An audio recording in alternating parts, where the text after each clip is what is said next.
Então, na nossa leitura, onde começamos hoje, vamos tratar a partir do segundo dia. Nós já vemos que no primeiro dia, Deus trouxe a luz para separar o dia da noite, como também separar a luz e as trevas.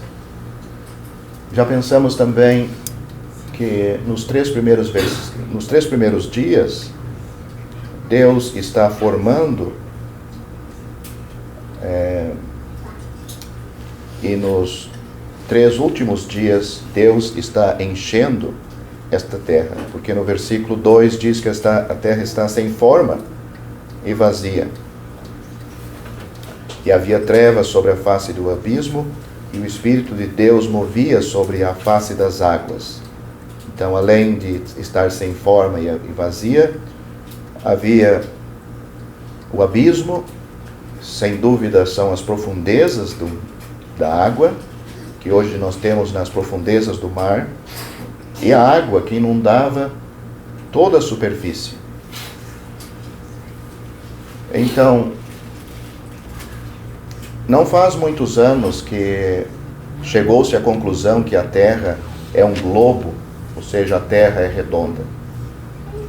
Para as pessoas que nascem hoje e estão aí nas escolas estudando, ou até 400 anos atrás, não faz muito tempo, que chegou-se à conclusão, um homem na Grécia chegou à conclusão que a Terra era redonda. Então, quando nós estamos pensando água sobre todo o globo, não existe nenhuma parte da superfície de terra, e esta água está aí, presa, sem cair no espaço. Mas Isaías, no livro de Isaías, capítulo 40, versículo 22, Isaías, o profeta, já tinha dito, muitos anos do homem, pelo seu conhecimento, pela sua ciência, chegar a esta conclusão, diz lá que a Terra é um círculo. Então, quem não sabe diz que ler a Bíblia deixa a pessoa louca, mas o apóstolo Paulo disse para Timóteo que quem lê a Bíblia, estuda a Bíblia, deixa a pessoa sábia. Inclusive, além desta sabedoria, que poderia incluir essas coisas, Paulo diz que deixa o homem sábio para a salvação pela fé no Senhor Jesus Cristo. Então, no segundo dia, Deus está tratando agora do céu, a separação da água, para aparecer o céu que nós conhecemos. Vamos pensar depois, porque a Bíblia fala no céu de Deus. Nós temos o céu onde estão os planetas, e nós temos este céu que nós vemos, este azul, as nuvens, os pássaros. Mas a Bíblia fala em 3 céus, o terceiro céu sendo a habitação de Deus. Então, no terceiro dia, nós vemos Deus, no segundo dia, Ele está separando as águas, colocando as águas acima do céu que nós vemos, para aparecer este céu. Mas aqui a terra ainda estava com água, não aparecia a terra. Então isto Ele faz no terceiro dia, além de dar ordem para que as árvores, a vegetação e tudo o que nós conhecemos aí de plantas viessem a existir. Então, a partir do quarto dia, então até o primeiro, o segundo, o terceiro dia, Deus está dando forma para esta terra, separando as águas, dissipando as trevas. Então, a partir do quarto dia, Deus começa, como Ele começou no céu ou no espaço, no primeiro dia agora Ele vai dar colocar esses luminares, o sol, a lua, as estrelas. No quinto dia, Deus enche o que ele tratou no segundo dia, que eram as águas. Ele cria os peixes, as baleias. No sexto dia, que está relacionado com o terceiro dia e a terra, ele cria os animais, todos os animais. E é neste mesmo dia que ele cria também o homem.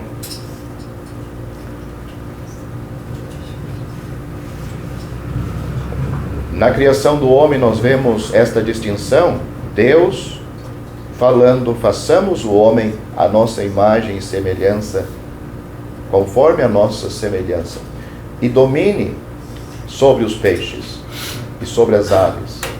E criou Deus o homem à sua imagem, a imagem de Deus o criou. Homem e mulher os criou, ou algumas traduções dizem macho e fêmea, os criou. Então, acredito que tem bastante ensinamento para nós, para nos ocupar nesses minutos. Vamos, com a ajuda de Deus, pensar sobre esses detalhes. Acredito que os irmãos têm lido este capítulo várias vezes. E talvez uma prova para ler, para ver se a gente tem lido com atenção, é descobrir em qual dos dias não existe a palavra ou as palavras como existe nos demais dias, e viu Deus que era bom. Tem um dia que não tem essas palavras. Então, por isso que é importante ler, não só ler, mas ler as Escrituras com atenção. Não significa que esse dia, o que ele criou, não era bom, mas não está ali, não está registrado. E no sexto dia, Deus, ao concluir toda a sua obra, inclusive a criação do homem com a mulher, ele diz que era muito bom, e foi a tarde e amanhã o dia sexto. Então, vamos começar no versículo 6. Se algum irmão quer falar alguma coisa geral sobre estes versículos ou o capítulo, pode aproveitar agora, senão vamos pensar nesse segundo dia, depois vamos passar para o terceiro, e assim por diante. E que Deus nos ajude para tirarmos o máximo de proveito desse registro aqui da criação do nosso lar, a terra.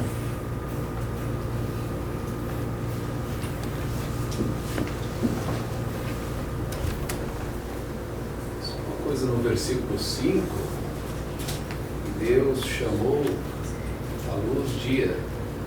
Várias vezes nós vemos chamou, né? Sim. E para o antigo Israel, o ato de dar nome a objetos, lugares, pessoas, indicava autoridade, poderio, vigor. Sim. Então, como é interessante, isto já vem mostrando como Deus é todo poderoso, Ele é o Senhor, Ele tem esse direito. Sim. Como Ele tem o direito também, depois para Adão dar os nomes, né? Nos animais, né? Nos animais. Isso. Já que era para o homem dominar sobre os animais, então Deus trouxe para ele fazer isto, né? Nós vemos isto por todas as Escrituras, principalmente no Antigo Testamento, mas no Novo Testamento também.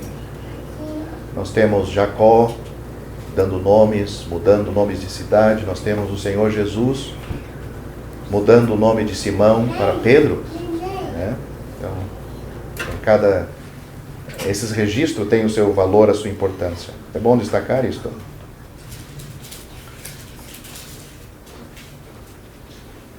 Então, podemos começar nesses versículos 6 a 8, nesses 3 versículos.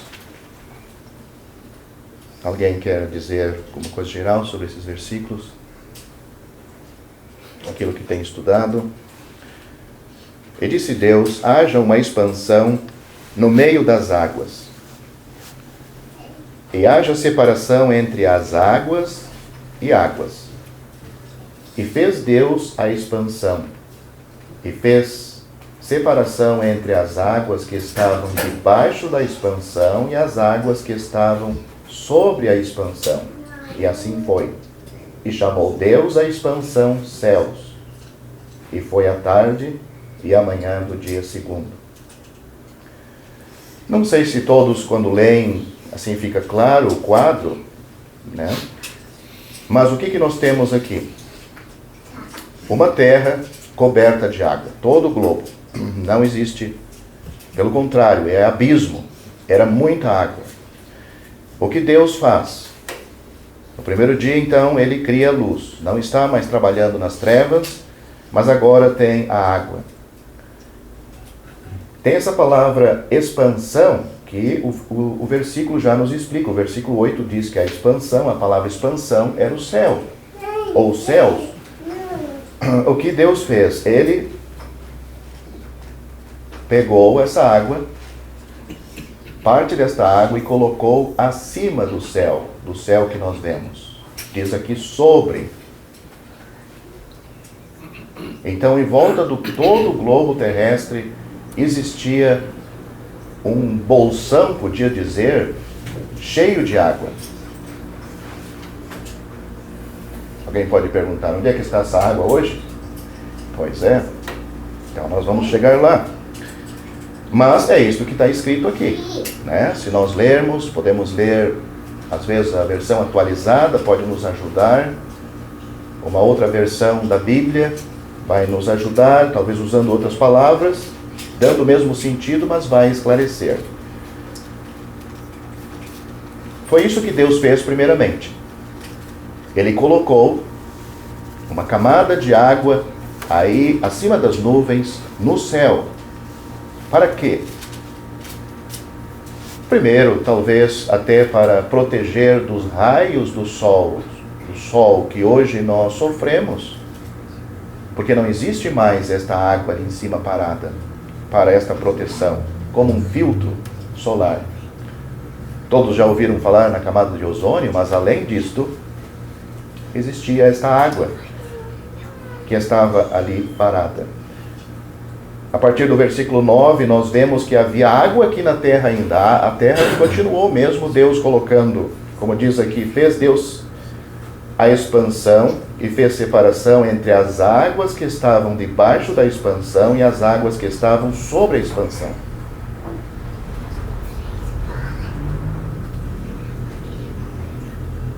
É isto que está escrito. Depois do pecado, tudo mudou. Deus tirou já imediatamente muitas restrições. Uma era não morrer. Então esta é uma restrição. Até ali, o ser humano não ia passar pela morte. Outra restrição, a dor. Deus disse, o suor também. Pelo que a gente vê na leitura, então essas coisas não teria. Também diz que a terra ia começar a produzir espinhos, cardos. Outra restrição, isto não tinha antes. Então, o que aconteceu com esta água acima que estava aí? Então, aqueles que estudam as Escrituras, mais do que eu, nos leva para Gênesis capítulo 6, no dilúvio. Aonde se abriram, Gênesis capítulo 7, por exemplo, versículo 11. O que diz lá? Diz... naquele mesmo dia, se romperam todas as fontes do grande abismo, e as janelas do céu se abriram. Então, se isto estava até lá, até aquele dia, para possivelmente nos proteger dos raios do sol, que hoje nós vemos que as pessoas sofrem, aquele dia, toda essa água que estava em cima desceu. Como também nós vamos ver, vamos aprender as águas que estavam embaixo começaram a sair debaixo da terra. Não foi simplesmente, como muitos imaginam, a chuva das nuvens para encher a terra em 40 dias. Então, as fontes do abismo de baixo, quer dizer, então dá para nós entender o que significa já em Gênesis, no capítulo 1, que significa abismo, significa as partes de baixo, as partes profundas. Mas diz também que as janelas do céu se abriram. Então é onde estas águas desceram e inundaram a terra. Vou parar aí. Se algum irmão tem alguma coisa a acrescentar a isto, ou alguma pergunta, ou nos ajudar neste assunto. Nós conhecemos como atmosfera em cima. Sim. Em cima da atmosfera. Você já destacou, mas eu anotei aqui. Ela se divide em 4 camadas, a atmosfera de ar. É a troposfera, onde fica o oxigênio, o ar que nós respiramos. Estratosfera, que é a camada de ozônio. A mesosfera, que é a proteção, ultravioleta e seus raios, né? E a termosfera, onde nós se comunicamos, onde ficam os satélites, onde os povos de órbita, dividido em 4 atmosferas. Mas interessante, eu estava lembrando que quando eu estudava, às vezes tinha notícia que se achava água em determinado lugar. E onde tem água, tem vida, se dizia isto. Se refere em outros planetas? Isto, achavam água, até na Lua e tal. Então tinha vida. Mas não é o que nós vemos aqui, né? Aqui era cheio de água, só água. Mas não tinha vida, ainda. Sim. E foi feita a separação. Como precisamos de Deus, né? O homem ensina ao contrário, mas como é interessante. Então apontava onde tem água, tem vida, mas não sempre é assim. No Mar Morto, os irmãos sabem que lá é muito difícil vida, porque existe uma quantidade muito grande de sal no Mar Morto. Então os peixes não sobrevivem. Os peixes que vão do Rio Jordão e atravessam e coitados vão para o Mar Morto, eles morrem por causa da quantidade de sal. Se nós não conseguimos o equivalente a uma pitada de sal num copo d'água, a gente já sente o sal na água, mas é um punhado lá de sal num copo d'água. Não é muito sal, então não tem vida. Então, e existe muita água lá no Mar Morto. Sim. E existe uma profecia que os pescadores vão, no futuro, no milênio, pescar em torno daquele mar. Quando o Senhor Jesus descer, pousar os seus pés, ou colocar os seus pés no Monte das Oliveiras, então diz que o monte vai se abrir e vai até... vai mudar, né? Vai mudar a geografia daquele lugar. Abrindo talvez até o mar Mediterrâneo, vai mudar aquele lugar.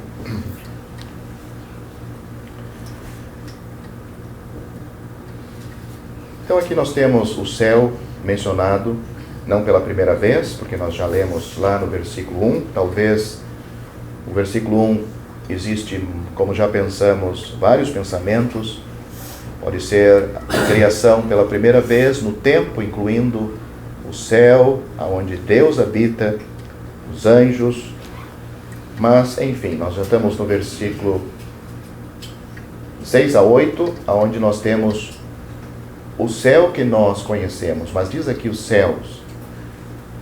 Pelo Novo Testamento, nós aprendemos com o apóstolo Paulo em 2 Coríntios capítulo 12, versículo 2, ou naquele capítulo, que ele teve no terceiro céu. Então, na habitação de Deus, ou aonde está os anjos, e Deus habita também lá com eles, ele falou que neste lugar, as pessoas lá, os seres espirituais, usam linguagem que aos homens não é lícito falar. A linguagem de maneira elevada, não é que eles falam em outro idioma que nós não entendemos, mas o nível da conversa do céu, o que eles tratam, os assuntos. Então nós temos o terceiro céu, onde Deus habita. Nós temos o céu, onde estão os planetas, que nós não conseguimos enxergar a olho nu, né? Precisamos de um telescópio. E também temos aí o céu, onde nós podemos ver com as nuvens, os pássaros, onde podemos enxergar, né? Está acessível ao nosso olho. Então sempre teve muita água, né? Muita água. Sim. Diz que 70% do nosso planeta é água. Água, é. Sim. Toda parte tem 2/3, mares, lagoas, rios. Em alguns lugares só simplesmente uma ilha, né? É água. Sim. Como a nossa ilha aqui de Florianópolis, né? Uma ilha, muita água. E assim, você vai.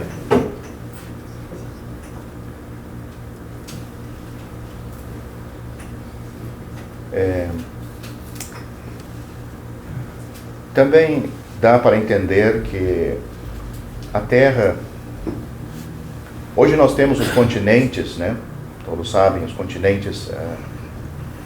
existe uma separação, né? Parte de terra está num lado, nós temos aí o Ocidente, temos o Oriente, temos aqui no lado ocidental as Américas, do lado oriental nós temos aí a Europa, a China, temos a Rússia, temos inclusive lá Israel, mas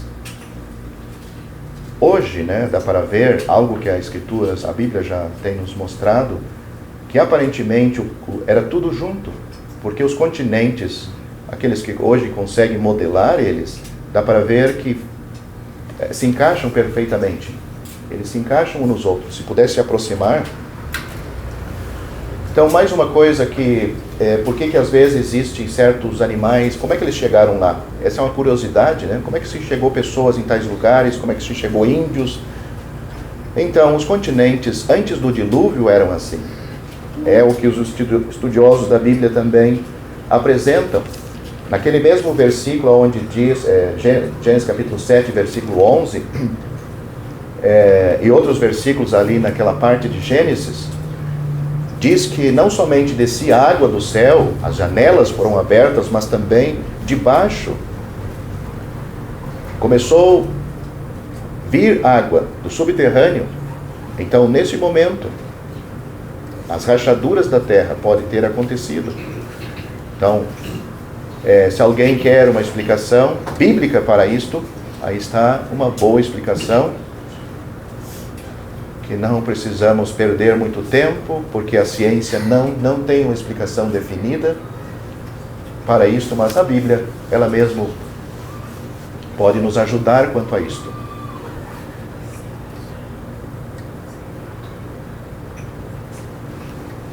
Gênesis capítulo 10, versículo 25. Não sei que você ia citar. Não, pode. Eu estou esperando que os irmãos possam nos ajudar. 25. E a Éber nasceram 2 filhos. O nome de um foi Peleque, porquanto em seus dias se repartiu a terra. O nome do seu irmão foi Joktan. Possivelmente que nesses dias aqui foi a repartição da terra. Uns acreditam, né? Porque depois, quando nós chegar no capítulo 10 e 11, nós vamos perceber que o capítulo 10 não quer dizer que está antes do capítulo 11, onde nós temos a Torre de Babel. Então, existe um pensamento mais forte que seja a divisão dos idiomas, né? A terra tenha sido dividida ali, mas vale a pena levantar a questão e os irmãos, cada um tem a sua Bíblia, pode ele mesmo estudar em casa e aprender com Deus em relação a estas coisas, né? Eu menciono porque existe também esse outro pensamento que talvez seja mais forte do que o dilúvio, né? E vamos ver que o capítulo 10 não significa que esteja antes do capítulo 11, assim acontece muitas vezes na Bíblia, mas obrigado pela contribuição. Era você que... Sim, assim, sobre a criação de Deus, do início da terra, dos 6 dias, você explicou bem em Êxodo, né? Fala sobre os 6 dias.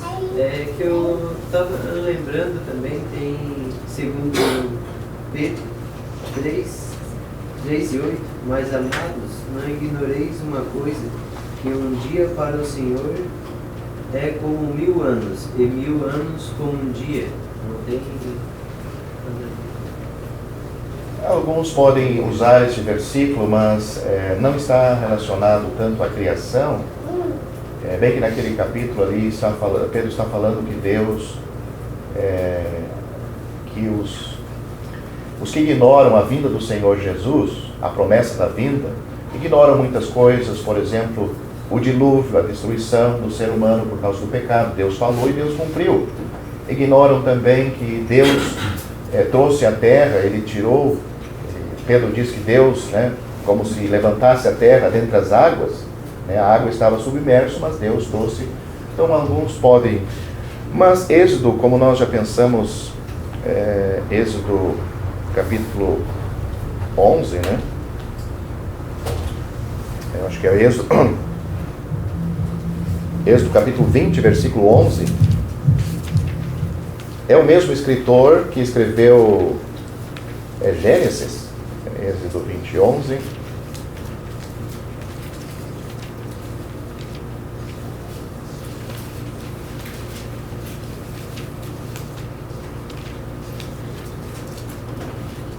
Portanto, em 6 dias fez o Senhor os céus e a terra.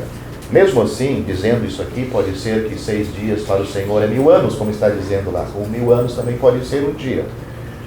Mas eu, sinceramente, acredito, cada irmão aí pode pensar e dizer alguma coisa, que na simplicidade, como está dizendo aqui, não dá essa ideia, Não dá essa ideia que Deus está considerando 1000 anos, um dia, mas é para Ele, não é para nós. Até porque diz, e foi à tarde e manhã, o dia primeiro.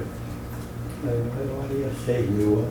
Daí não tem 6.000 anos, não pode. Eu teria que dizer, foram várias tardes e várias manhãs. Uma segunda vez, Não, acredito que não. Esse pensamento não fecharia. Para ele, sim, mas para nós seria... E talvez lá é um outro contexto, Eu estava falando da ignorância então, da incredulidade deles, que eles não acreditavam nas promessas. Então, se todos entenderam essa parte das águas, que estão aí nesse momento acima do céu, porque a expansão ali, a palavra significa céu, mas ainda agora nós temos as águas de baixo, aqui na terra, ou as águas que estão aqui cobrindo a terra. Estão satisfeitos? De 6 a 8? O senhor José já destacou sobre a porcentagem de água, 70% ou mais, E a água doce muito menos do que 3%, mais ou menos isso. Então a gente lembra, o Criador de todas essas águas, quando esteve aqui no mundo, disse: dá-me de beber. Se você soubesse quem está pedindo, você pediria, ele lhe daria água viva, utilizando a água para dar salvação para ela. Sim. E na cruz ele disse: tenho sede. O Criador de toda esta água,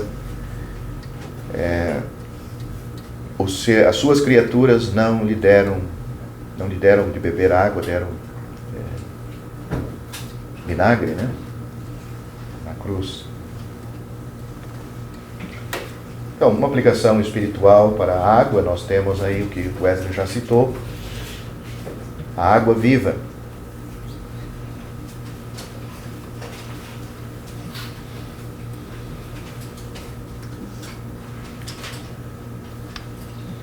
Então, dos versículos 9 a 13, se podemos seguir. E disse Deus: ajuntem-se as águas debaixo dos céus, num lugar, e apareça a porção seca. E assim foi. E chamou Deus a porção seca terra, e ao ajuntamento das águas chamou mares. E viu Deus que era bom. E disse Deus: produza a terra erva verde, erva que dê semente, árvore frutífera, que dê fruto segundo a sua espécie, cuja semente está nela sobre a terra. E assim foi. E a terra produziu erva, erva dando semente conforme a sua espécie, e a árvore frutífera, cuja semente está nela conforme a sua espécie. E viu Deus que era bom. E foi a tarde e a manhã do dia terceiro. Então, no segundo dia, Deus trata do céu e a água que está em cima. Agora, no terceiro dia, ele traz a terra, ele ajunta as águas em um só lugar, para que apareça a porção seca. E nessa porção seca, nós vemos todo esse tipo de árvore, tudo que é espécie, ervas. Deus está preparando o lar para as suas criaturas. Com todo cuidado, todos os detalhes. Neste versículo dá a entender, como já pensamos, que a terra era uma massa só. E as águas separando, estão aí os mares.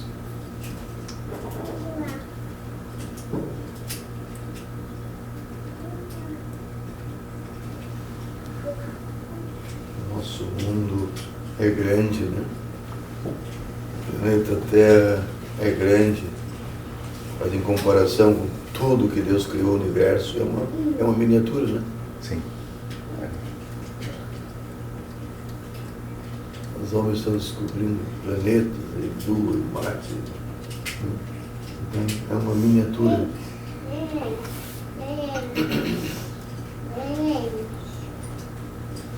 Se a gente pensar nisto, e ver um pouco o que o homem tem descoberto, assim, a gente vê como Deus é grande e nós somos pequenos. A terra, em tudo isto criado, até onde o homem foi, não chega o tamanho de um grão de areia.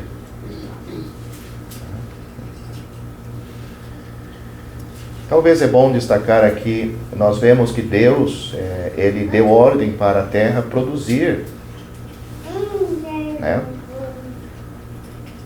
Mas quando nós chegamos na criação do homem, e Deus colocou ele naquele jardim, nós vemos que Deus mandou o homem trabalhar, cultivar esta terra. Não era simplesmente para ficar de braço cruzado, até antes da queda, até antes do pecado entrar neste mundo. Deus deu atividade para o homem fazer, não ficar ocioso. Nós vemos Deus dizendo para ele lavrar e cuidar a terra e dominar sobre, versículo 26, dominar sobre os peixes do mar, ter domínio, ter cuidado.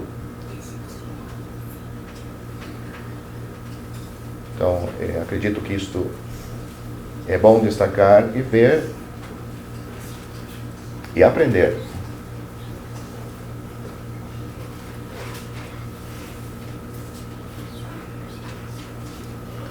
Versículo 10 diz, essa separação, viu Deus que era bom.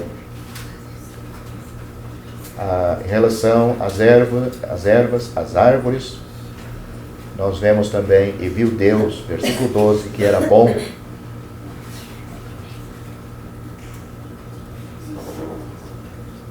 Você tem destacado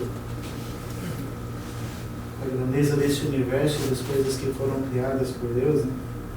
Mas é interessante que foi nesta terra que Deus criou, que o Filho dele veio habitar. Para ver que o que ele fez para ele é muito importante. O homem talvez não tenha tomado nota disso. Nós lemos lá nos últimos versículos da Bíblia que haverão novos céus e nova terra. É sinal que Deus tem preservado esse mundo e gosta deste mundo. Não do pecado, mas mas de tudo que ele fez em perfeição.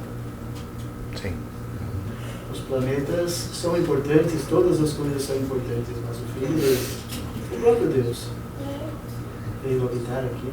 E nós lemos que, vamos ler aqui de Adão, e Deus passeava todos os dias na mediação do dia, nós lemos ali, né, visitando aquele jardim, aquele casal que estava ali.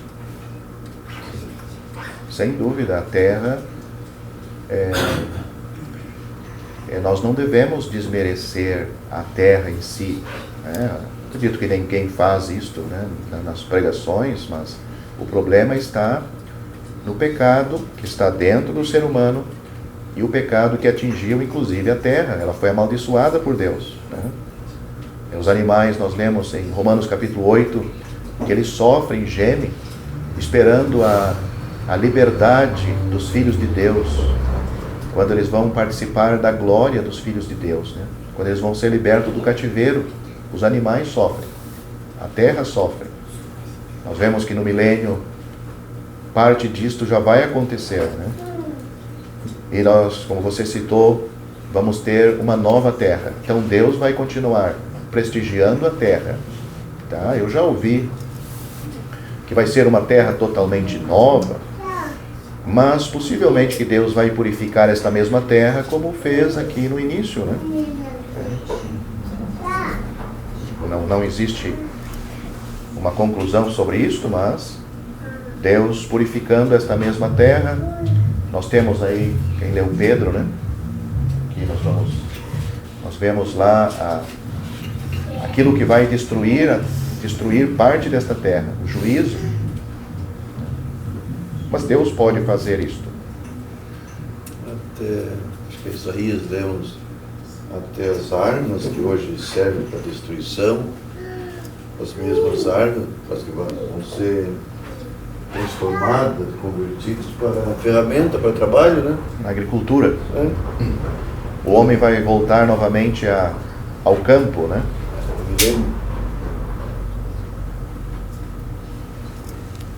Deus valoriza esse planeta Terra, onde Ele colocou o homem, né? É onde veio o seu filho. E João diz, o Cordeiro de Deus que tira o pecado do mundo. Então, este mundo um dia vai estar sem pecado. Na sua forma literal que este versículo significa. Hoje ele está tirando o pecado do coração de muitas almas, né? Purificando, mas a obra de Cristo vai alcançar não só as pessoas, né? Aqueles que ele salva, mas vai alcançar inclusive a terra, o mundo sem pecado.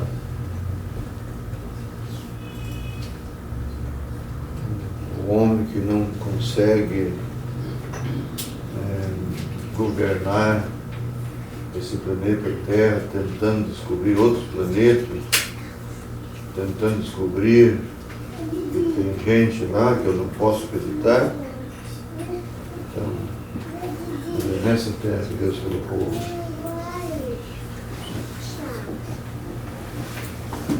É importante nós notar também as palavras separação, várias vezes, né? Deus fazendo separação. Nós vamos ver essa palavra depois relacionado aos filhos de Deus e aos filhos do maligno, aqueles que são agora salvos por Deus, já no início. Gênesis capítulo 4, Gênesis capítulo 5 e 6, é por isto que houve o dilúvio. Aquela separação já não existia mais. Pelo contrário, não conseguia mais identificar quem eram os filhos de Deus. Eram poucos, aonde Deus trouxe o dilúvio. Mesma coisa nós vemos na destruição de Sodoma e Gomorra. Então, o pouco que existe, nós temos Ló lá, que pelo menos a sua família devia fazer a diferença naquela cidade. Mas nós vemos que talvez a Escritura apresenta só ele como justo. Só ele como pessoa salva.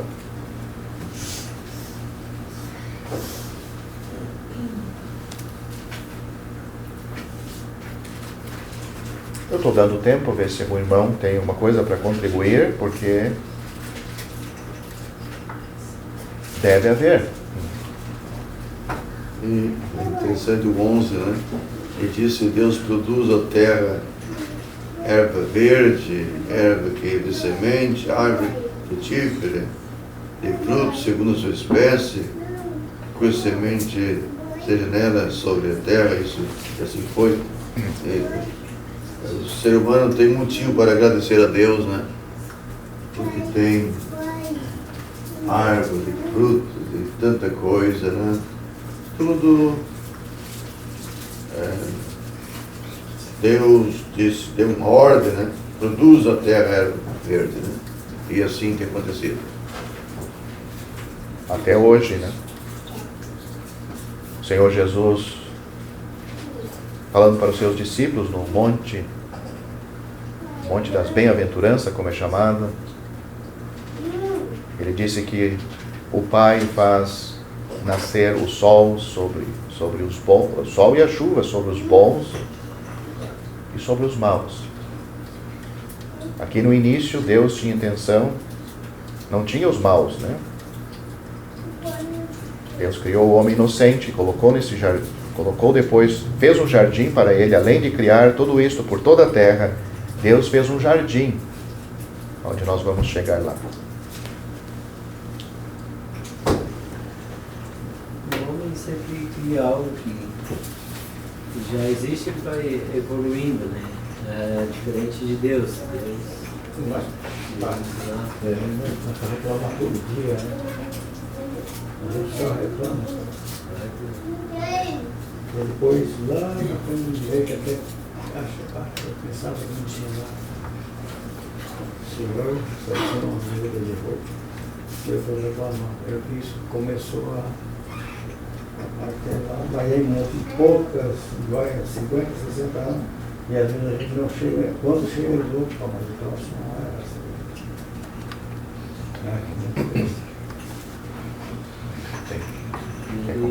E ele sempre querendo buscar, mas nunca chega perto da obra de Deus.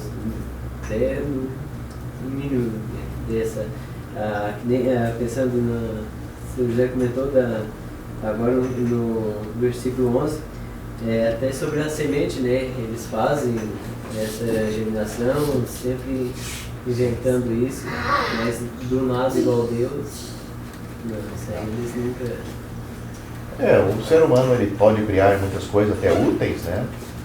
Eles criam um braço mecânico, uma perna mecânica, isso tem ajudado a humanidade, né? Mas criam aí flores, rosas e praticamente idênticos, né? Mas aquilo não tem vida, não tem falta. Nós vemos que ele não tem aquela precisão, né? Os detalhes. E o detalhe mais importante é a vida. Onde Deus cria, tudo que Ele cria tem esta vida, né? E o homem pode criar em cima daquilo que já está criado, né? Mesmo que ele usa muita coisa da ciência para o próprio proveito humano. Mas Deus deixou justamente isso para o ser humano fazer, né? Nós vemos Deus mencionando o ouro, nós vemos Ele mencionando outras pedras preciosas até nesses primeiros capítulos para ser utilizado. Nós vemos o casamento, vemos a família. O problema é quando, depois da queda, ficaram só com as coisas materiais. Então, às vezes, devemos ter o cuidado de não condenar as coisas materiais. Existe uma explicação, as coisas materiais não são pecado. O pecado é aquilo tomar o lugar do coração, né? Paulo não disse que o dinheiro é a raiz de todos os males. Paulo disse que o amor ao dinheiro é a raiz de todos os males. Então, devemos, porque às vezes tem pessoas ouvindo o Evangelho pela primeira vez, mas são pessoas que nós devemos saber que tem dentro daquelas pessoas tem um cérebro. Eles têm cérebro que nem nós. E não devemos fugir do que as Escrituras não dizem. Por exemplo, O Senhor Jesus disse que nos dias de Ló, os dias de Noé, eles comiam, bebiam, plantavam, edificavam, casavam e davam-se em casamento. Mas Noé não fazia isso e Ló também? Nós não fizemos isso também? Onde é que está o problema? Então, o problema não é isto. O problema é colocar isto como centro da vida. Deus é tirado do contexto. Deus não governa nada nessas coisas, não decide nada. As pessoas são o centro. E essas coisas é o motivo da vida. Então, é aí que está o problema, né? Todos entendem, é fácil, né? Mas não devemos, talvez, quando nós nos manifestamos publicamente, apresentar como se este fosse é um mal, que está na terra é um mal. Esse é o mal, mas não é o mal. O mal é essas coisas tomaram o primeiro lugar. Aquele mancebo de qualidade, né, todos conhecem a história dele, o dinheiro era o grande, a riqueza dele era o grande problema, não o dinheiro, mas a riqueza dele. Era o que impediu ele da salvação. Mas Abraão era rico, mas não impediu ele de ser o herói da fé, o homem da fé, o amigo de Deus, né? Sim, senhor. Você citou, porque o problema não é ser rico e ter bastante dinheiro, porque o amor é o amor do dinheiro, né?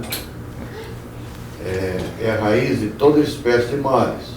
E nessa cobiça, alguns desviaram da fé. É 2 Timóteo? 1 Timóteo 6 e 10, porque o amor do dinheiro, né, é a raiz de toda espécie de males. Deixar que tomar conta de mim, tirar o lugar de Deus. Você citou o moço rico, né? Sim. O amor dele estava na riqueza dele. Não tinha problema de ser rico. Tantos homens ricos se salvaram. E olha o que Paulo diz para os crentes daquela época: manda aos ricos deste mundo que não sejam altivos. Então, tinha crentes ricos. Nem ponham a esperança na incerteza das riquezas, mas em Deus, que abundantemente nos dá todas as coisas para dela gozarmos. Que façam bem, enriqueçam em boas obras, repartam de boa mente e sejam comunicáveis. Então, esse é o conselho para o crente rico. Então, o problema não é os bens, não é essas coisas que nós já citamos, mas o amor, isto estar em primeiro lugar, principalmente no mundo. Eles perdem as suas almas por causa disto. E o crente pode perder galardão, muitas coisas, por se ocupar só com isso. Porque ele começa a guardar e guardar, se não tiver uma ajuda a repartir, negativo. É bom, como nós vemos o conselho do apóstolo. Não leva, mas não reparte. O crente tendo, não precisa ser rico para fazer isto. Esse não é o ensinamento das Escrituras. Nós vemos aquela viúva dando aquelas duas moedas.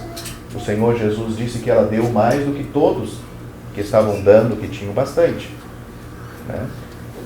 Talvez um crente bem, ele dá o que está sobrando. Talvez um crente com menos possessões, ele está tirando do pouco dele, aquilo que, para ajudar de alguma forma, às vezes oferta na igreja, ajuda até mesmo fora, pessoas que precisam realmente. Interessante que tanto o macro como o micro, né, pensando na semente, como ela é pequenininha, a gente vê o grão de mostarda, né, muito pequeno. E no versículo 16 nós vamos ver grande criação, né? Sol, lua. Mas interessante que tudo isso, toda a criação de Deus obedeceu a Deus. Nós vamos ver o homem final. Interessante como ele vem mostrando todos em obediência. Haja e foi. E quando cria o homem, tem o resultado. O que era a coroa da criação, né? Era o dominador, devia ser, né? ele destacou um, foi dito muito bom. Muito bom. Sim. Quero entrar nos versículos 14 a 19. Nós já começamos agora. Até o terceiro dia, Deus está preparando, está dando forma, está separando para encher depois. Então, já no terceiro dia, nós vemos estas árvores, a erva.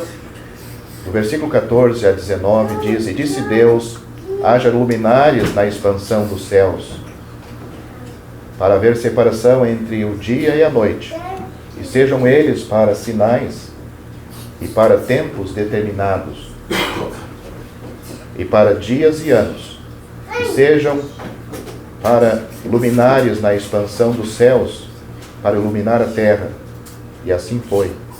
E fez Deus os céus, e fez Deus os dois grandes luminares, o luminar maior para governar o dia, o luminar menor para governar a noite. E fez as estrelas. E Deus os pôs na expansão dos céus, para iluminar a terra, e para governar o dia e a noite, e para fazer separação entre a luz e as trevas. E viu Deus que era bom, e foi a tarde e a manhã, o dia quarto. Então, o céu que Deus já havia tratado no segundo dia agora, onde ele colocou esta camada de água em cima, ele também coloca esses dois grandes luminares, o sol e a lua, como também as estrelas. E os versículos explicam para fazer separação entre o dia e a noite, e para dias e anos. E é o que nós temos hoje. Até hoje.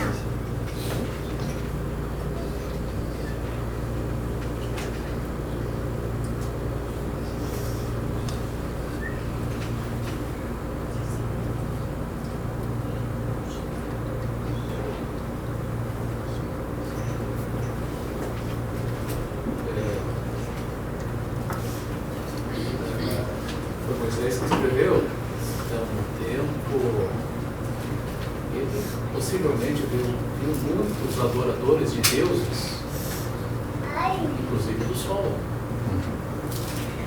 E aqui ele está escrevendo que o Deus Todo-Poderoso criou o sol. Sim, a lua também, as A lua estrelas. também. Não apresenta no início aqui, né? Sim. Todos sabem, acredito, né, que a Terra gira em torno de si mesma. Ela leva 365 dias para fazer este contorno. Na realidade, não chega a ser 365 dias exatos. São 364 e alguma coisa. É por isso que nós temos o fevereiro, às vezes um ano é 28, e daí outros anos são 29, para fechar os dias, né? Para fechar os 365. Ela gira também em torno do Sol, ao mesmo tempo que ela gira em torno de si, num eixo, né, imaginário, ela gira em torno do Sol. Aí isso ela faz em 24 horas, né, onde nós temos o dia e a noite. Então, se a Terra não fizesse não girasse, então o Sol não ia atender todo o planeta, né? Um lado da Terra ia congelar, não ia ter luz, não ia nascer, ia morrer as plantas, ia morrer a humanidade, ia congelar aquela parte da Terra. Então Deus fez tudo calculado. Cientistas também já, isso não precisava eles dizerem, mas o Sol também está no lugar certo. Mais longe, não daria calor suficiente. Mais perto, a Terra ia começar a queimar, né?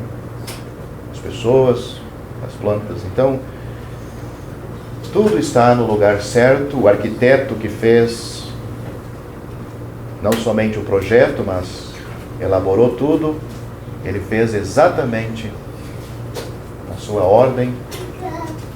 Mesmo que o pecado tenha estragado muita coisa, mas estas coisas estão funcionando perfeitamente até hoje. Me lembrei daqueles magos sendo guiados por aquela estrela até o Senhor Jesus Cristo. Deus. Hoje antigamente também muitos principalmente na navegação, né, se guiavam por ver as estrelas também. Tem bússola, alguma coisa para se perder. Usam a obra de Deus para se guiar. Antes da bússola, como você já falou, era a única maneira da pessoa se guiar, principalmente no mar, onde tu não tem nenhuma de noite, onde não tem, então as estrelas, ainda não tem uma direção, né? Então as estrelas era a forma de guiar. E Deus está dizendo que foi para isso que Ele colocou, tanto para as estações para saber plantar, saber colher. Não vou dizer o nome da empresa que trabalhei. Trabalhei numa empresa que fizeram o calendário e deixaram como é que chama? O negócio da lua e da plantação. As estações, né? Deixaram errado, deixaram do outro ano. E daí um cliente voltou na loja e disse que plantou eucalipto segundo aquele calendário. E disse que daí não ficou, era um eucalipto muito fraco, bichou tudo, bichava. Para quem ele vendeu, estavam devolvendo ele. Então, como é interessante, né? Quando ele me falou, ele disse, olha só, pensei no mal criado por ele, né? Não foi a empresa que fez, a empresa que contratou para fazer, mas quem fez, né? Para a empresa que errou, certo? Usaram o modelo do outro ano, mas esqueceram de tirar corrigir as estações, né? Então o pessoal, tanto na poda, no plantio, ainda segue isto, né? Porque é bem simples. Lua crescente, a planta é crescente. Então ela suga água. Por isso que ela está viçosa. Cortar uma madeira na lua crescente, ela vai bichar. Talvez foi o corte dele que ele cortou errado. Eu sei que alguma coisa ele fez guiado pelo calendário errado. Mas então, Deus está certo, né? Ele fez tudo certinho. E a minguante, ela mingua, ela para de absorver água. Então o tronco está firme. É hora de cortar. É hora de cortar. Deus fez perfeito. Né? Quase toda planta é plantada no minguante, né? Depende de vocês verem. A minguante é menos ramo. Então, cada planta tem a sua finalidade, e se a pessoa quer que a planta tenha uma certa atitude, né? que ela desenvolva de uma maneira, então ela tem aí a ajuda de Deus para fazer isso. Né? E é perfeito. E quantos 1000 anos isso está funcionando assim perfeitamente. E a Terra continua obedecendo a ordem, né? As marés também são guiadas pela Lua, né? Ela sobe, ela tem efeitos magnéticos. Então, a gente está dizendo certas coisas, mas aqui nós temos também, talvez para concluir esses versículos de 14 a 19, nós vemos que o Senhor Jesus é apresentado como o sol da justiça. Né? Ele é apresentado também como a estrela da manhã. O sol da justiça está ligado com a nação de Israel quando ele vem para reinar neste mundo. Essa estrela da manhã é aquela estrela que aparece na madrugada antes do sol. A igreja, nós vemos em Apocalipse que ela espera essa estrela, a estrela da manhã. Ou seja, o arrebatamento vai acontecer antes. O Senhor Jesus se apresenta como a estrela para retirar a igreja. Depois ele se apresenta como o sol da justiça para reinar neste mundo. A lua também não tem luz própria. A claridade que a gente vê na lua é um reflexo do sol. A lua é um quadro da igreja. A igreja não tem luz própria, ela é mantida pelo Senhor Jesus. Então, aí temos ensinamento para o sol, uma figura de Cristo. Por isso o sol não vai ser adorado, né? Mas é uma figura, uma ilustração. A lua também não vai ser adorada, mas é uma ilustração, como estamos apresentando na igreja. Nós vemos que desde o primeiro dia até chegar no quarto dia, nós temos aquela luz que Deus deu, mas não era o sol ainda, né? Não aparece o sol. Então é o período da ausência do sol, Jesus, ou Senhor Jesus. Nós estamos vivendo nesse período, entre o primeiro dia até o terceiro dia. Ele não apareceu ainda. Então, para o estudioso da Bíblia, tem bastante coisa, mesmo que são coisas literais. O crente, guiado por Deus, ele pode sentar, meditar, junto com outra parte das Escrituras, tirar proveito de coisas assim. Se você gostou deste vídeo, deixe seu joinha, isso nos ajudará a divulgá-lo. Também não se esqueça de inscrever-se em nosso canal. Ative o sininho das notificações para que você receba os novos vídeos. Deixe seus comentários. Obrigado por assistir este vídeo.